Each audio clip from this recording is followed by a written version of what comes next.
And through all his wondrous childhood, day by day, like us he grew. He was little, weak and helpless, tears and smiles like us he knew. Welcome to Bishopscourt in Sale on Gunai country. I've always admired the creative license of Cecil Alexander in that beloved carol, for we actually know precious little about Jesus' childhood, wondrous or otherwise. And maybe we don't need to know much beyond the fact that he had one, that he was utterly dependent on his parents and wider kinship group, that he was as vulnerable as the children who seek asylum on the boundless plains we have to share, according to the second verse of our national anthem, whose own parents had to take refuge from tyranny. As vulnerable as children in war-torn places to the human pathologies which issue in violence, his own untimely death being motivated by the politics and the religion of fear. As vulnerable as children at the centre of a royal commission, himself betrayed and abandoned by those he trusted most. Yes, he too was little, weak and helpless, tears and smiles like us he knew. Advent, the season that now gives way to Christmas, is concerned with that connection between memory and hope. Advent's intention is to awaken the most basic emotional memory within us, the memory of God who became a child. This is a healing memory. It brings hope. These words of Pope Benedict help articulate the good news that is hidden in the vulnerability of Jesus' own childhood, namely the presence of God in and to all of that risk and uncertainty. From beginning to end, the story of our creation and redemption is open-ended and precarious. What if Mary and Joseph had not made it to Egypt in time to escape Herod's murderous rage? In a recent Yuletide reminiscence, a journalist recalls, "Once I remember opening a present on which a very young niece, intending to inscribe Merry Christmas, had written Merry Christbus. And if I was a wise man, I would have saved that scrap of paper, that extraordinary literature, and folded it into my battered wallet so that I could, even now, years later, pull it out ever so gently and see the world as it is, glorious and fragile, and written endlessly by the young." Which reminds me of a child in the parish where I once served as curate who wanted to know why God was called Peter. "What makes you think God is called Peter?" I asked. "Because," came the reply, "at the end of every Bible reading we say, 'Thanks be to God.'"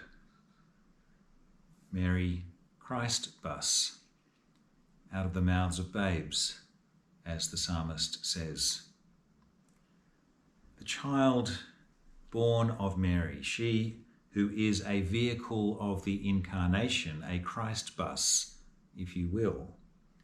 This child reminds us, as does every newborn, that we are all needy, vulnerable, dependent, wondrous children of God, children of the universe, one might say, hoping and expecting that at its heart is a generous and forgiving love.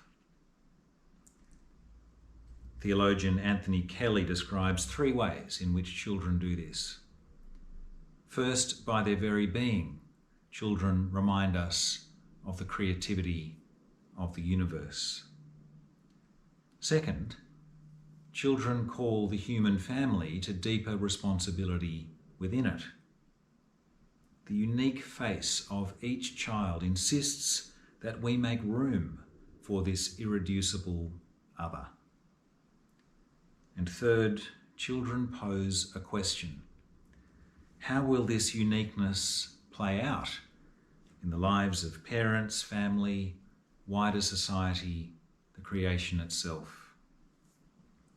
And because the answer to that question cannot be predetermined, children inspire in us waiting, fidelity, and hope.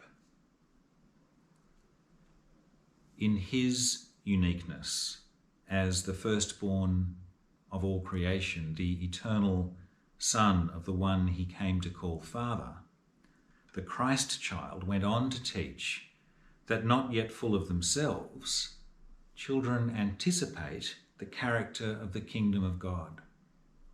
Indeed, that anyone who does not receive this kingdom as a child cannot enter it.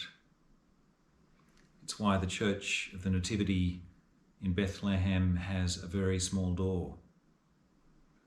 One cannot enter without stooping down, becoming little, and in the process a bit weak and helpless. O Holy Child of Bethlehem, be born in us today. Whether the little town of Bethlehem or human hearts, the site of the Nativity is also a site of contest, then as now.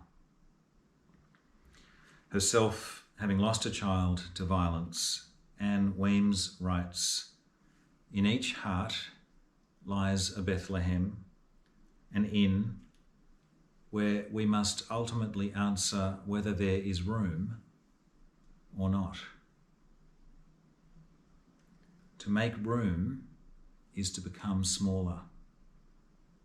Can we become small enough, know our own need of grace enough to embody and bear for others with Blessed Mary that precarious, fleshy, open-ended good news, the healing, hopeful memory of God who became a child, whose peaceable kingdom is born in the vulnerability of a manger and is claimed from the helplessness of a cross? Is there room in the inn of my grown-up heart? In yours? In ours? Is there room for all that this child, that each child, has to show us of that kingdom and of ourselves? At the end of another very challenging year in our diocese, our region, and our world, may you have a very Merry Christmas, and may we be a Merry Christ bus.